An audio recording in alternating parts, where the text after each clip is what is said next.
Welcome everyone to another Company Fears 2 replay cast. It is going to be a 2v2 on Vault Farmlands. Haven't seen this map in a while. It's going to be very interesting. There we have Earth, who sent in the replay. Thank you for sending the replay. Playing as the Wehrmacht. His friend is going to be Lovenest again. I mean, these two I think just love each other. Haha, Lovenest loves. He's playing as OKW and he's going to be spawning in the south. Whereas on the other side we have Hertzmeyer and Meganeko playing as the Soviets. Rufio playing as the USF.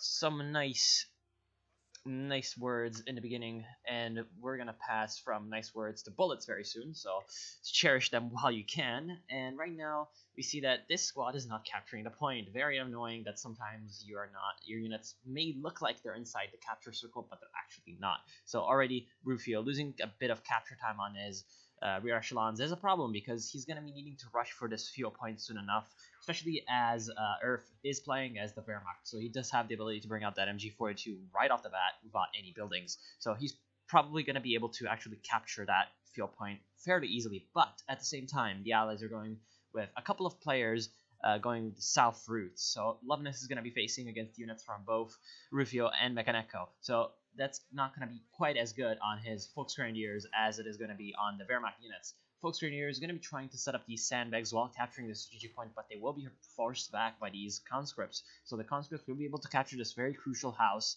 which is able to overwatch a pretty large area of the south of the map. And that's probably going to mean that the Allies have a pretty decent shot at actually capturing the southern side, considering that right now Earth looks to be also in a bit of trouble because of these riflemen. Riflemen managing to capture the stone house, going to be laying down a lot of enemy grand fire on these poor grenadiers that are just trying to hold out, but they have the lower ground, so they're going to be at a very, very bad angle to actually engage these riflemen, whereas in the north we see that the Pioneers and the MG42 are just trying to desperately hold out against American forces that are outmaneuvering them, so the rear echelons are just coming in from the side, and this MG42 might be forced to reposition, which would be very bad because it would expose it to these riflemen. In the south, we see that Meganeko has gone for the Tier 1 Special Rifle Command, bringing out that M3 scout car, which is going to be incredibly effective against the Kübelwagen, and it's going to be very, very hard for Loveness to deal with before he can get out the Tier 1 for the Panzerfaust, especially because he has those combat engineers in there, and soon enough he's going to have the munitions required for a flamethrower. Now, in the north, looks like the Pioneers are able to deal with the rear echelon troops all by themselves, and the rear echelon troops might just go down right now, especially if they go into the arc of fire of the MG42. MG42 taking aim and putting down a burst down range, but missing. Very unfortunate for Earth. He was about to get that crucial wipe, well, not that crucial, but good wipe on the rear echelon squad, and managed to escape. Grenadiers, these probably were the ones that were trying to hold out behind the truck. Captured the middle VP, very good usage of a wounded unit. Instead of just retreating it, using it to capture a point that's unguarded by the enemy. This is one of the things that kind of separate good players from great ones. Sometimes you just need to be doing that. Very good flank coming in from the riflemen from Rufio, though, and they're going to be forcing away the other Grenadier squad. At the same time, Rufio is capturing the strategic point that is connecting the fuel to the base of the Axis. So even the victory that Earth obtained is going to be basically worthless now. Right now, Loveness is in a little bit of trouble because of this flamethrower scout car, but the flamethrower is not, the scout car is not driving close enough for the flamethrower to actually be used. Finally, it does that, and as you can see, the first burst just demolishes the Pioneers from Loveness, and right now the Grenadiers, if they go in the building, will be taking even more damage than if they were out in the open, so obviously gonna have to retreat. Might get chased down by the scout car, but the scout car is basically reversing, so he's not going to be that quick and actually catching up to the infantry. And there is a Reckenwerfer finally on the field for Loveness. Very, very good purchase, because he needs some kind of way to deter that scout car. Even just deterrence, maybe not even killing, but looks like the scout car will be walking right into the ambush, and the Reckenwerfer hits perfectly right at the rear armor of that scout car. Obviously not very well armored vehicle already. And right now, it's going to get chased down by the Volksgrenadiers, but uses the overdrive at bed 1 to actually escape. The Volksgrenadiers will be obviously not too concerned with the chase of a very fast vehicle, but there is a Grenadier squad coming in from Earth. The Panzerfaust misfires and hits the ground probably, but the rifle fire from the Kar 98Ks of several Grenadier squads is enough to take it down. At the same time, Rufio has managed to capture the north, of the map. So this victory did not come without a cost for the Axis forces.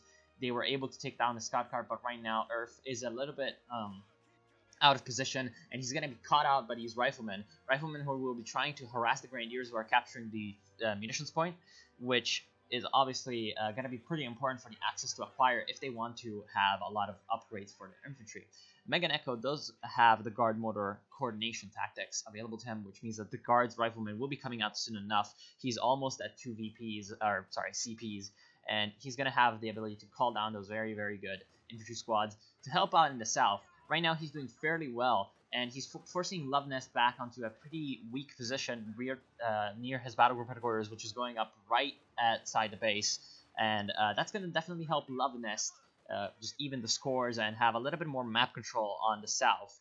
Whereas Earth right now in the north is kind of teetering around the edge of the Allied territory. There are a couple of skirmishes going on. There's a weird maneuver with the hedgerows over here that's kind of causing me a little bit of confusion. I'm not sure what both of these players are doing. Earth does have the superiority in terms of numbers. He's got 4 squads to the 3 of the Allies, 1 captain, so even weaker than the rifleman squad at anti-infantry. So right now Earth can just come and move in and capture the north for himself. And right now the MG42 is putting down suppression fire on these riflemen. We're going to be forcing them to retreat out of the house and into their base. At the same time, Earth is nicely using his pioneers to capture the munitions point, which is a good decision because right now he will need those munitions. And the more he can capture, the better. Also, it draws attention, and these Ved 1 riflemen will be coming in to support and recapture the point. There is a Stuart coming on the field for Rufio, obviously very good from the captain tier that he had purchased. Earth right now doesn't really have any AT, and he does not have the ability to purchase packs. He does have the Battle Phase 1, but the building has not been built in the base, so he does not have the ability to actually purchase that pack, despite the fact that he does have quite a bit of manpower left, and he's purchasing a sniper, which is not going to be a good idea when that Stuart comes in. Of course, he does not know that, but he saw the captain.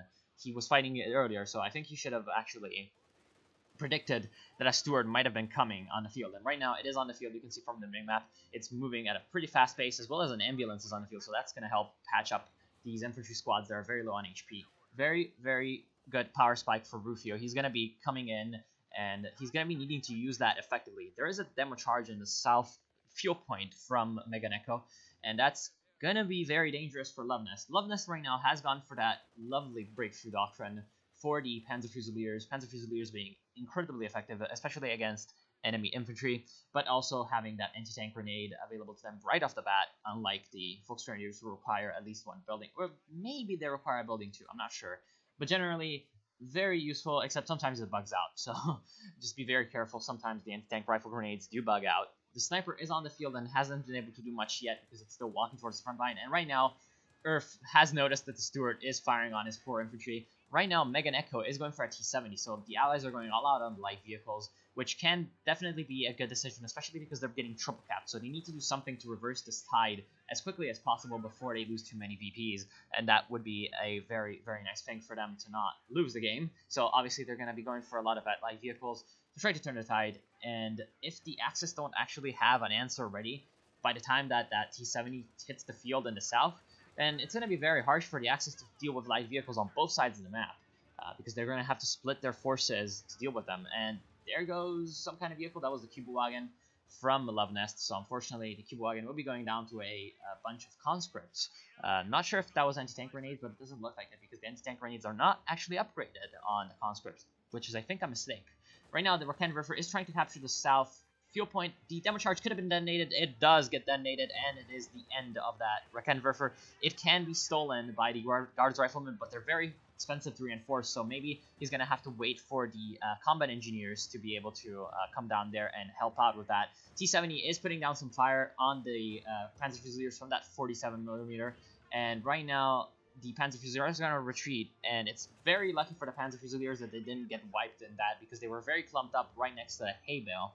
So kind of lucky that they only took 3 losses. Right now the Americans have managed to capture the entire north of the map from Earth. Again, the lack of a pack definitely made itself felt. And right now we do see the tactical support company from Rufio, and the LMG-42s are starting to come on the field. There is a teller mine from Earth, which is going to be very, very, very dangerous for the Stuart in case the Stuart decides to come in and chase the sniper, which is, I'm guessing, what Lovenest and Earth are trying to achieve by baiting the Stuart with the sniper and the Sturm Pioneers, 2 units that are very weak to the Stuart, over the mine. Let's see if that actually happens. I'm seeing that Rufio is playing pretty conservatively with the Stuart, which is probably a good idea. He needs to be using that and conserving that for later stages in the game where you can essentially make certain use of that. And there goes a Guards Rifleman squad from Lovenest's STG-44 upgraded. Volksgrenadiers, very good snipe on that low health unit. Right now, the Stuart is also helping out in the north. There is the sniper still working in the middle, and he's causing a lot of casualties to Rufio, but Rufio's floating a ton of manpower, so he has the ability to replace those losses if needs be. And right now, there is the T-70 chasing down one of the Volksgrenadiers. They're probably going to be able to wipe it with the machine gun fire and the cannon fire, but right now there is another Volksgrenadier squad nearby. Unfortunately, Lovenest is kind of lacking munitions. He does not have enough munitions for that Panzerfaust, so he's going to be getting out scot-free with that T-70. Mega Echo definitely making good use of that. And here comes a recon run from Rufio. Going to be trying to spot whatever is happening in the south of the map. Definitely going to be spotting that battle group headquarters. I'm not sure if they knew that it was there already, but now they do, and they can focus some artillery fire of any kind if they should get any artillery units on it. I would definitely advise for Mega Echo to go for a Katyusha right now. He does have the fuel for it, and right now he does not have the tier 4, but he can go for that soon enough, which is going to be incredibly important to suppress the German more static units such as the Pack and the Sniper and even the Raketenwerfer, and also help out dealing with the infantry forces such as the Earth blob that is shaping up to be.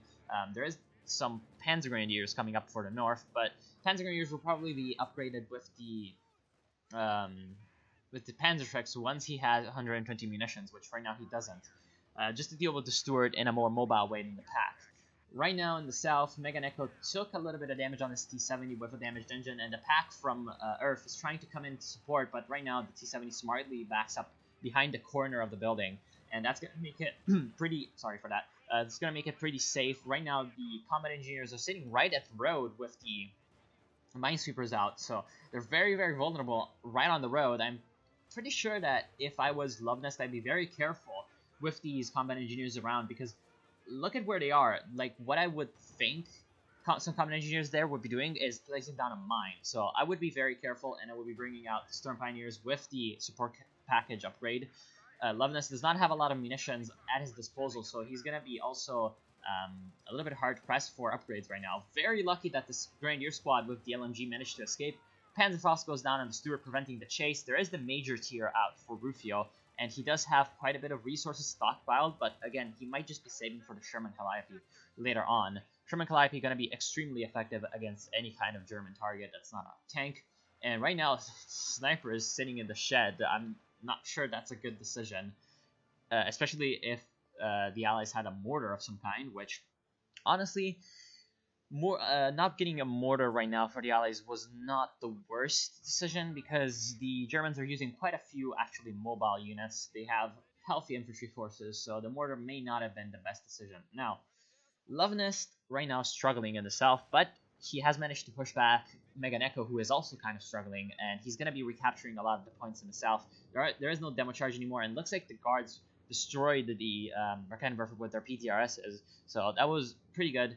At least he did not allow Lovenest to recapture that very, very useful piece of equipment. You want to always, obviously, at least destroy the pieces of equipment, if not, just capture them outright. Right now, capturing them might prove useful because Lovenest is going for the Tier 4, the Schwer Panzer headquarters, in a pretty crucial position, going to be guarding this crossroads where a lot of Allied units could be coming through to harass the southern strategic points.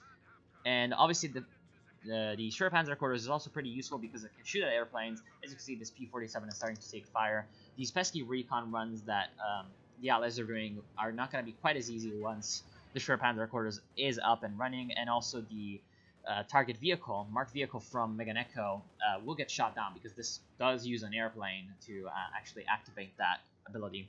So that can also be quite useful for the Germans. even if there are no airstrikes right now for the Allies, there is this strafing run, but it's not exactly that good. It's decent for suppression. I would not waste munitions on it. I would use it on the light machine guns, as right now Rufio is doing. He's pushing right in the alley of the German pretty much main forces, and he's taking huge amounts of casualties. One rifleman squad already going down, but here comes the main American push with the riflemen, with the upgrades, and right now, that plus a Sherman that's coming in will probably be able to push back these Grenadier squads. Of course, the pack guns are coming up. One of them is pretty much close by and can be used to defend against the Sherman. The other one is supporting Love Nest, so it's not going to be useful for Earth anytime soon. Earth does have quite a lot of fuel stockpiled, so he should soon enough have enough resources to actually go for that tier 3 and having the Panther out, which would be very, very useful against the Stuart and the Sherman alike. So I would definitely like for him to go with that Panther route. Of course, Love Nest, if Earth is going for a Panther, Love Nest should be going for a Panzer IV most likely, or a King Tiger. Right now, the Panzer Fusiliers are good enough for him to deal with the Allied infantry, but he's also going to be having to deal with the lovely Katyusha that is on the field right now. Katyusha going to be very effective, obviously, against the sniper and the support weapons. And right now, the sniper and the support weapons are all in the same place. So if I was Earth, I would be very careful. But it looks like right now, Mega Echo is kind of focusing on the south side of the map. There are a couple of mines that Love Nest has placed. Once again, very good job placing down those mines. Going to be slowing down the Allied advance and also being a very, very dangerous thing against vehicles. But Mega Echo does have some minesweepers available to him, so if I was him, I would be very careful. As you can see, for the fuel point, which is the one that's most likely to have traps around it, he's using the minesweeper squads. Very, very good there. The League support gun is starting to fire on the Allied infantry. It was recently purchased, I'm pretty sure. It's only got 3 kills, but it's starting to do some damage. Here comes the Katyusha barrage on the Grenadiers. He was hoping that Love Nest, or not Love Nest, Herb was actually microing only on the north, but he was also overwatching, using probably the taskbar on the top right, his infantry on the other side of the map. Very good unit control all over the map from Earth. Very, very nice. Going to be using the Panzer Grenadiers with the Panzer Treks to at least scare away the Sherman and the Stuart. Of course, he's also pushing out the pack without any kind of support. He might be trying to bait for these riflemen to come in and then the sniper to shoot at them, but it's still kind of a risky move to move the pack without any Grenadier support.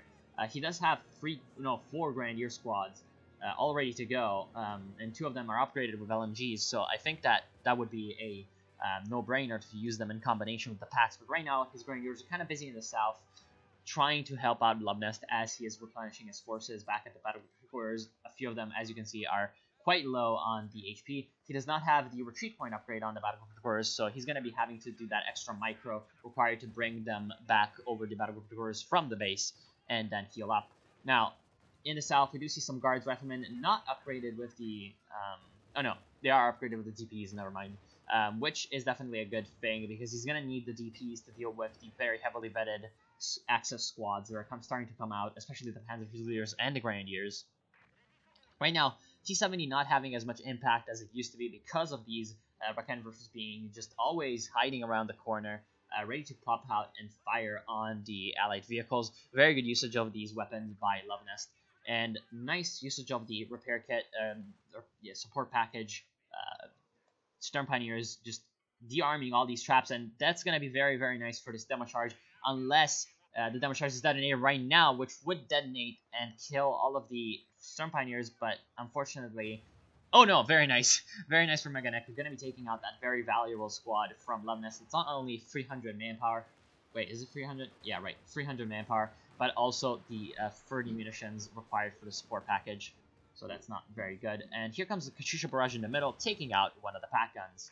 2 Katyushas are on the field for Mega Echo. I don't think that's a good idea. I think he should have gone for a T-34-76 or an Su-85. Expecting some German armor is only natural, especially since Earth does have the mechanized assault and lightning war doctrines available to him, and he does have enough resources for a Tiger. So right now, that's definitely something to worry about for the Allies, and also because Love Nest has that Panzer headquarters up, so and that they know because they're getting shot at. Their planes are getting shot at by the Panzer headquarters, so they should know that Love Nest does have the ability to actually go for those heavy vehicles, and so an Su-85 would be what I would go for if I was Mega Echo right now. especially since Rufio has gone for a howitzer motor carriage, an M8, so even more artillery, and he does have the Calliope available to him, so not a lot of communication coming through between these two allied players, I think.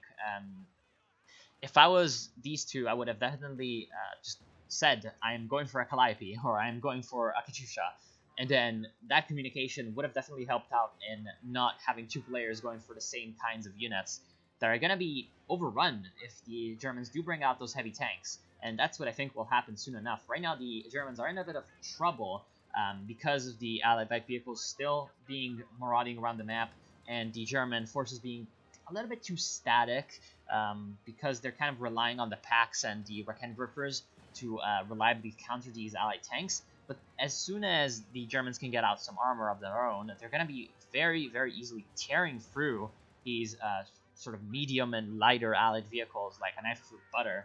And as you can see, the support weapons are all getting outflanked and destroyed when they're kind of overextended. But once the Germans can bring out a force that's compact enough to actually resist them, they're going to have no problem, and they're going to just punch right through them. Another sniper from Earth. I think that's a mistake. The sniper was obviously not, kind of obsolete. It was just not the time for the sniper anymore. And it did get a few kills, but it died. And there's just way too many light vehicles on the field and artillery pieces at this point for the sniper to be able to operate safely and be worth the micro required to keep it alive. Because remember, in the early game, you have a few units to micro, and you can micro the sniper to near perfection, and then make good on that investment that you're going to be spending on the sniper.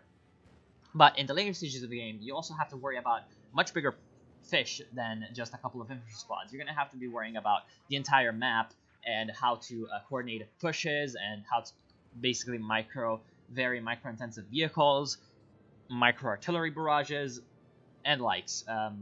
Right now, the Tiger will be coming out for for Earth, and if he hadn't bought that sniper, he would have already had that Tiger on the field, which might be helping out because soon enough it does look like an engagement will be happening. Loveness did go for a Jagdpanzer. Interesting choice. Definitely going to be useful against the what the American player is bringing with the Sherman and the Stuart, but he needs to be worried about the fact that the Stuart might just outflank him and use that shell shock ability and damage point-blank engine shot ability to cripple the mobility of this very, very lumbering sometimes vehicle until it gets a few levels of veterancy. The Jagdpanzer is not exactly the quickest of vehicles to turn around. Once it gets veterancy, it's like a race car, but in the early game, it's not really that. Before it gets the levels of veterancy that it requires, it's not really that great in that regard. Of course, if Loveness uses it correctly, it's not going to be a problem anyway, because correct positioning can always pretty much prevail, even in these situations. Right now, there's just a few artillery exchanges in the center. Right now, the Grenadiers are kind of sitting on a tiller mine, which, with artillery on the field, is not a good idea, because what if an artillery barrage comes and targets these Grenadiers? It's going to blow out the mine too, and it's not only going to waste the mine, but also kill the Grenadiers in the process. Tiller mines are very dangerous. The Stuart, again, is trying to come in with flank, but Rufio has used the recon ability, so he does not have enough munitions to use that shell shock, and his Stuart is going to be in trouble. Right now, the Sherman... Ooh, there goes that Grenadier squad entirely. Stuart going down from the Tiger coming in. Sherman has the AP rounds loaded, which means that it's going to be a little bit more vulnerable to these Panzer Fusiliers coming in from the back and throwing an anti-tank rifle grenade at its ass. And the Tiger is going to be coming in and following up on that very nice push from the infantry. But right now there is an Su-85 and a pack waiting in the ambush to assist. And there's also a T-70 and the Mark target will be going in on the Tiger. Another anti-tank rifle grenade, this time from the rifleman on the Tiger. And here comes the bazooka from the back from the captain to take out the Tiger, along with the support of the Su-85. Very, very good ambush from the Allies. Earth was a little bit too reckless coming in with the Tiger through this very narrow gap that can be easily exploited. He might have just even walked into a mine if he thought about it, but thankfully for him there were no mines, but there was a ton of Allied units. Why this was a bad idea was because if you have a unit here, it's not going to have line of sight through here to what's here. And ooh, there goes two Allied vehicles, both the Su-85 and the Katyusha being destroyed by the Panzer Grenadiers, so at least getting a little bit of revenge for that Tiger for Earth. Not really gonna be worth it in the long term. But in terms of resources expended, a Katyusha and an Su-85 do approach the Tiger a little bit, and they in fact exceed it in terms of manpower. So I guess it wasn't the worst possible trade, but remember, the Tiger has a much higher potential for being useful in the long term because of its just very, very good cost effectiveness in general. If you can use it and keep it alive, it's going to take out a lot of Allied infantry. Right now, the Allied infantry is on the field, and it is pretty much making its presence felt against the Germans, and there's a ton of very heavily vetted squads, so they need something in order to take out those squads.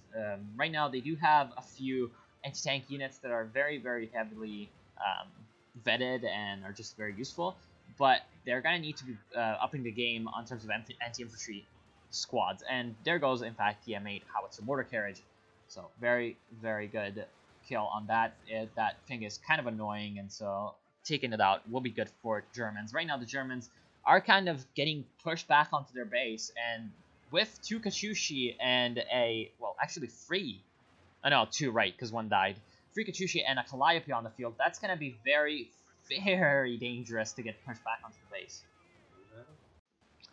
And yeah, so what they're going to have to do is break out of that base pin that they're getting forced into. And the best way to do that is going to be to scrounge together a good force and then make a coordinated push on one side of the map. Maybe not the center, because that's where the Allies are going to be most expecting it. Maybe just having one wing on the center and then another wing in the north. Right now, the north is pretty much wide open for the taking, as is the south. There aren't really that many defenses except this demo charge and this machine gun, the stolen energy 42. That would be protecting these areas from an Axis advance, and right now they need the resources from those areas if they want to replenish their forces, so they're going to have to do some harassment maneuvers on the north and south. Right now, the Calliope barrages and Katyusha barrages are just falling down like rain on the central units of the German army, and that's going to be a problem in the long term, but right now they're not really being aimed correctly. The 2 artillery pieces from Meganeko have 16 kills between them, and the Calliope has only 4. So they've not really been making their presence felt as much as they could have been. Right now, most of the work is being done by the Allied infantry and light vehicles. So this is definitely something that the Allies need to be improving upon.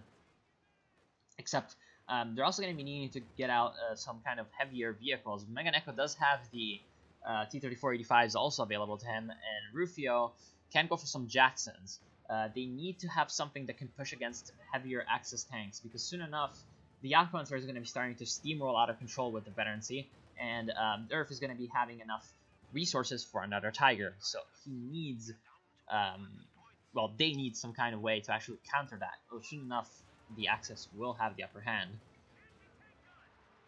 Anti-tank gun is a Raketenwerfer. Very nice usage still of these Raketenwerfers. It's nice to see that Love Nest is not slouching on the micro for these support weapons. Right now, though, these infantry squads are a little bit clumped together, and an artillery barrage will be doing very well against it. The 2 Katyushi are still reloading, so that's lucky for Rufio. And the Calliope, though, is available, and this is a prime target for a Calliope. I would be expecting a Calliope barrage coming in soon, and there goes the Calliope. Gonna be taking out the Vet 5 almost, or sorry, the Vet 4 Panzer Fusilier almost. Very lucky to actually escape that, and he actually decided to stop the barrage, not fire it fully, and that kind of allowed these Panzer Grenadiers to escape as well. That was, I think, a mistake. He canceled the barrage right in the middle. He only fired like half of it. That was a mistake, but yeah, I don't really know why he did that. That's a problem. And here comes the Katyusha barrages as well on empty ground, though. They're firing on the battlegroup quarters, which is not being repaired by Love Nest because he's afraid of just constant artillery barrages, and his pioneers are also busy repairing the Jagdpanzer. So that's going to be eventually taking out the battlegroup quarters, which would be a very, very good thing for the Allies, because the battlegroup quarters is allowing Love Nest and Earth to reinforce very close to the front, thus allowing them to bring in their forces for pushes much quicker than the Allies. Now, the Allies do have a triple cap going, and right now the Germans are at 160 points. That means that they have less than 3 minutes to actually capture one VP.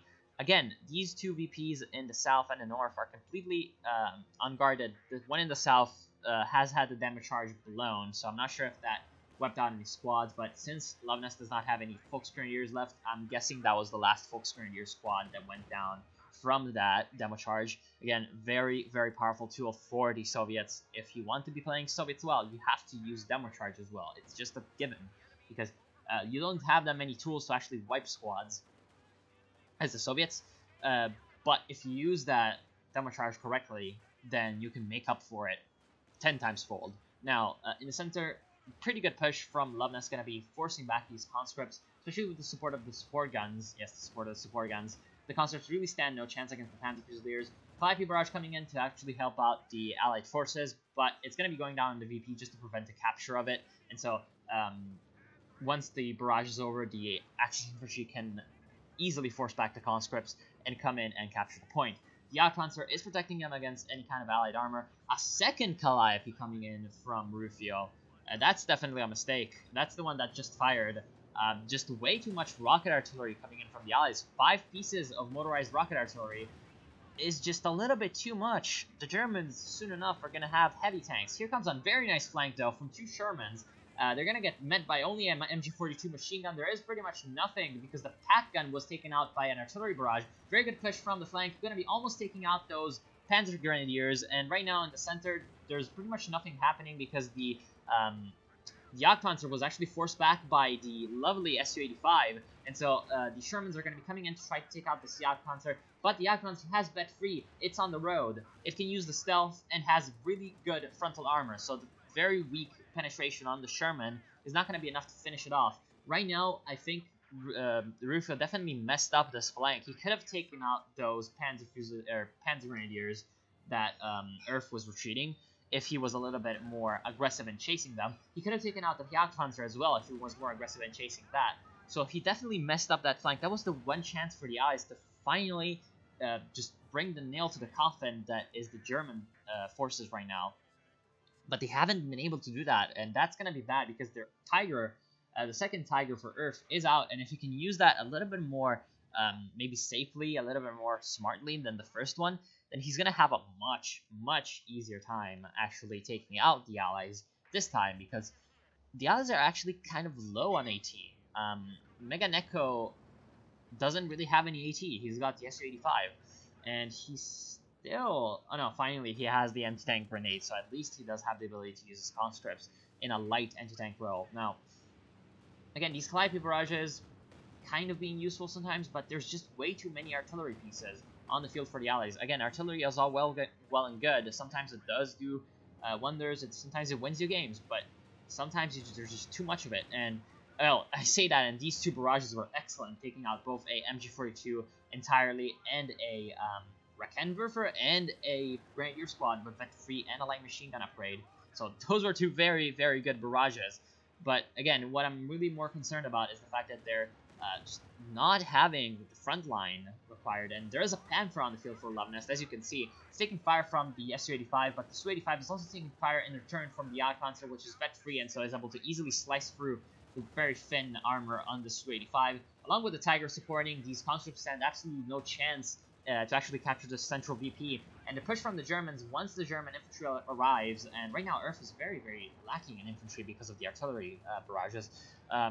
Once the German infantry actually arrives and is able to support the German tanks in the assault, there is nothing that can stop these German tanks. There are 2 Shermans trying to flank in from the north once again, but they're being a little bit too cautious because of all these Axis infantry squads. They should have come in and taken out this Panther. That was the one last chance that they had to actually make an impact, because right now the Katyushi are being chased down by the Vet-4 Jagdpanzer. 2 Katyushi are already down, and the third one goes down as well from a snipe at maximum range, giving it Vet-5. Incredibly, incredibly effective at taking out those lighter skinned vehicles. And right now there is a T-3476. Oh no! Mega Neko has the T-3485s available to him, but he decided to go for a T-3476, and the Shermans are still up here, still dawdling around. What you want to do with these medium fast tanks is just coming in and not stopping at all costs. Just drive through and take out as many targets as possible before they go down. Because, let's be honest, they were going to go down with all those AT weapons that the Germans had concentrated in the center. But if they had been able to at least take out the Panther in the meantime, and maybe a couple of infantry squads, then that would have been worth it. But as it stands, the Panther is still alive. It's going to get repaired, and the Tiger is just unopposed right now because the Jagdpanzer was able to just maraud through because there was no flank coming in, so it basically didn't have to worry about its flanks, and so it could just drive straight up to the base, destroy all the Soviet units, and right now the Tiger is completely unopposed in taking out the Americans right outside their ambulance. The pack gun is the only thing that can kind of stop it, but there are a ton of Axis infantry squads available around, so, well, maybe not a ton, but a couple, and that's just enough. Here comes the Jagdpanzer, which is getting marked vehicled. Yeah, it was getting marked vehicle, but it's not enough because there's absolutely nothing that can follow up on the marked vehicle. Again, good usage of these Panzerschrecks to hit the Allied armor while it's distracted by the Tiger, etc. And right now, an Su-85 is on the field again for Meganeko, but he's gonna be hard-pressed to actually use that against the much more superiorly mobile German units, because right now, once this Panther is repaired, then the Panther is going to be able to run circles around that Su-85 because there's only one Su-85 and the Allies have no front line anymore. And the Axis were able to stop the VP lead at 39. Again, half a minute of triple cap would have been enough to defeat them. Right now, the Tiger has been wiping squads in the north, and obviously the Allied infantry is not quite as menacing as it used to be. Meganeko didn't lose anything, but it's only conscripts. Conscripts are basically only useful as a fodder tool, frontliner, backbone. They can't really just alone carry out a push or kill enemy units. They need the support of a well-balanced army. And right now, the Allies don't have a well-balanced army. They only have artillery pieces for Rufio, and they only have an Su-85 for Meganeko. The T-34-76 could be useful in a role that right now it is not being used in, aka the flank defender slash anti-harassment force. And here comes a steal from a Sherman. Rufio's Sherman was decrewed from the vehicle crew, which is running away because they were caught by the Germans while they were repairing. And the Sherman is going to be taking out its American counterpart, I guess, and that's going to be the end of the Sherman force for Rufio. Not only losing both of them, but also losing one of them to the Axis, so even worse. And right now, the triple cap is on the other side of the coin for the Axis, and very good usage of the Sherman, much better usage of the Sherman, in fact, from Earth than from Rufio. Gonna be showing exactly how powerful that tank can be if used correctly, but unfortunately Rufio kind of dropped the ball on the micro of that. There are 2 Jacksons being purchased by Rufio, but it's just way too late. If the Jacksons had been available in that big, huge push that the Germans made in the center, they would have been able to do a very good job, especially at taking out the Tiger, even doing well against the Jagdpanzer if used correctly. Now, the Panther in the south is taking a few... Wait, it ate 2 anti-tank grenades. I thought the second one would have critted it at pretty much 100% chance, but I guess that's not the case.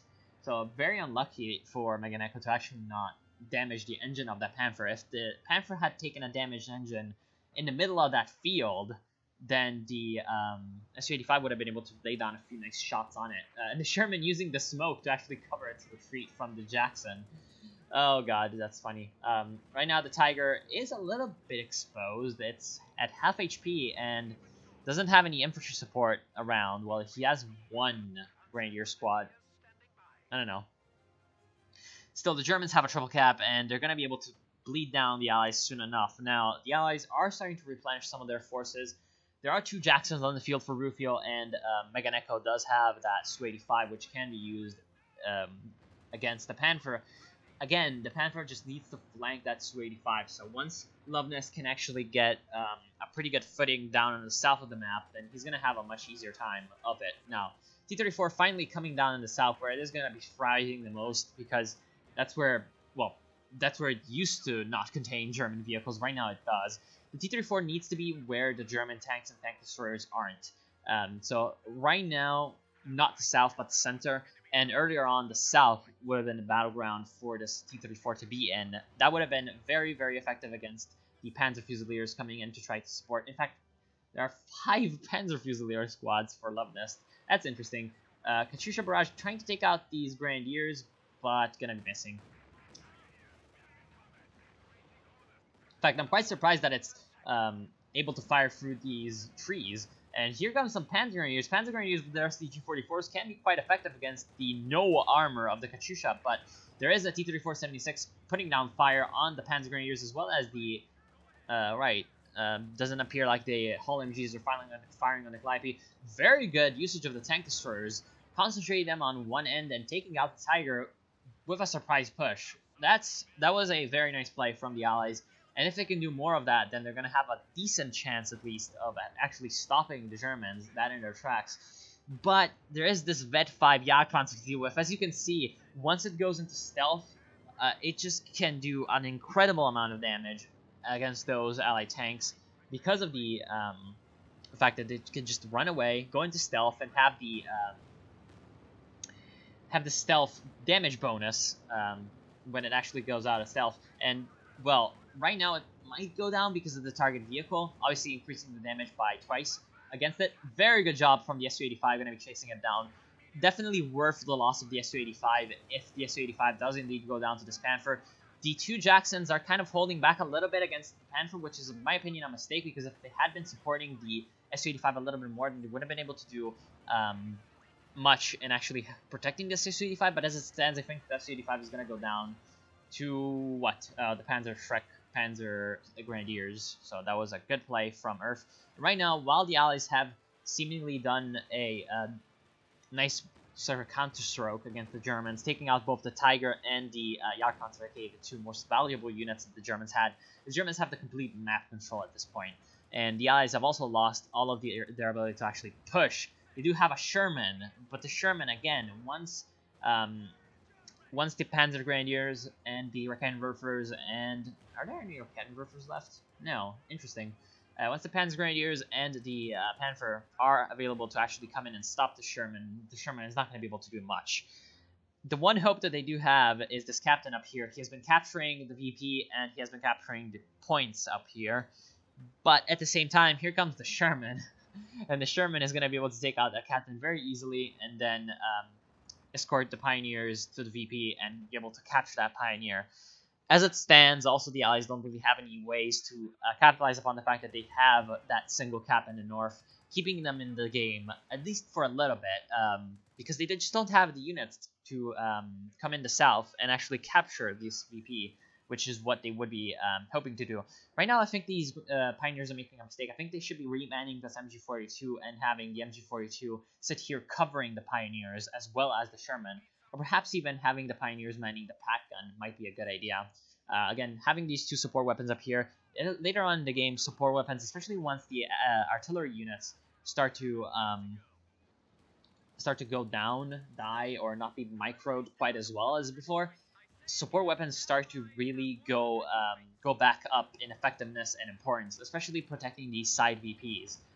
Right now in the south, finally, the T-34 doing something of what it should be doing. Oh, it could crush this Vet 2 Panzer Fusilier squad. Oh, they get in the building. Very smart for the Panzer Fusiliers to get in that building because they were definitely in a pretty bad spot with that T-34 staring down at them. In fact, they might still go down. In the north, there is a nice push coming in from the Allies, as well as in the south. These guards should not be wasting time capturing the VP, though. Sorry, not the VP. I meant the field point. They should be capturing the VP instead. Now, in the center, the Tiger is still laying down a lot of fire on the Soviet units that are trying to come in to recapture the center. North is getting captured by the Allies, but somehow the riflemen were forced to retreat. Looks like by these Grenadiers, the vehicle crew should definitely get out and help capturing. Well, looks like they're going to use the MG42 for that. And in the south, the Panther is coming in to try to destroy these T-34s, and there is still a Panzer Fusilier squad down here, but they're pretty much at half HP. They could just be wiped out by a grenade from the guards. Oh, there's no ammunition for that. But yeah, the guards should be trying to come in down, and also with the help of the second T-34, do something about it. But unfortunately, it doesn't look like the Allies are going to be able to get the south, despite looking like they could do it a little bit earlier. In the center, the MG32 from Love Nest is going to be doing a pretty good work in repelling the riflemen. Back to base, there is a Vet 3 Jackson in the north that's going to be at least keeping an eye out for this Tiger, keeping it at bay. And right now, the Germans are not going to be able to recapture the north, most likely. Interestingly enough, the Germans are down to 39 VPs. So if the Allies can get a cap off on the south, then they're going to be in a very good shape. Unfortunately, they just don't have the units.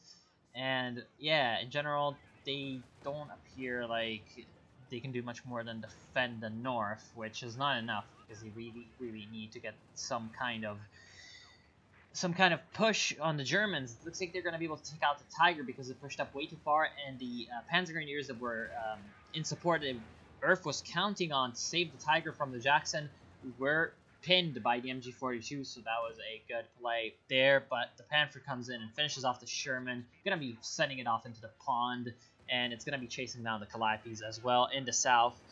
The Guards Riflemen are desperately trying to hold out against the Panzer Fusiliers, but they're going to eventually go down and definitely not have the strength to come in and capture the point. And the center is completely in the hands of the Germans. The Germans are pushing right up to the Allied base, and I don't think there's much the Allies can do, so let's just speed it up. Well, what do you think happened this game? What do you think both teams could have done differently? I think that, while the Germans definitely played very well, most of the blame here rests on the Allies' failures. In the center, there is one last attempt at a push, but there is a King Tiger on the field for Love Nest, and he's going to be able to use that to great effect to at least save these infantry squads and prevent the Allies from recapturing the center. And there is also a Pioneer squad coming in the north and capturing. My main problem with what the Allies did was that after a certain while, they just kind of ignored the flanks a lot, and so that kind of allowed the Germans to come back into the game after they were pinned near their base. And then what ended up happening was that the Allies really focused on the wrong units in production as well. Way too much artillery, way too little in terms of actual pushing power, and then what they did end up having in terms of tank destroyers, which was not anything to be sort of laughed at. It was pretty substantial force of tank destroyers, was just easily outflanked because there were no medium tanks that were required in order to actually defend the flanks of the tank destroyers. And so very easily the Panthers were able to come in from the sides and the Tigers from the front, just absorbing the fire. And then eventually the Panthers were able to dispatch all of the Allied mediums. And again, Megan Echo not really bringing out the T-3485s despite having those available to him. I think that was a very big mistake, because while they aren't as good as the T-3476s in taking out enemy infantry, they are definitely worth it when the enemy is bringing out a lot of the heavier vehicles for that extra anti-tank potential that they do have. And in general, I just feel like Rufio misplayed with his vehicles. He definitely should have gone for Jacksons earlier. Other than that, the Allies managed their infantry quite decently, although for the Soviet player, there wasn't really much that he could have done. Perhaps focused a little bit harder on the Guards Riflemen. He did plant down a lot of mines and minesweepers with his engineers, so at least he used those very well.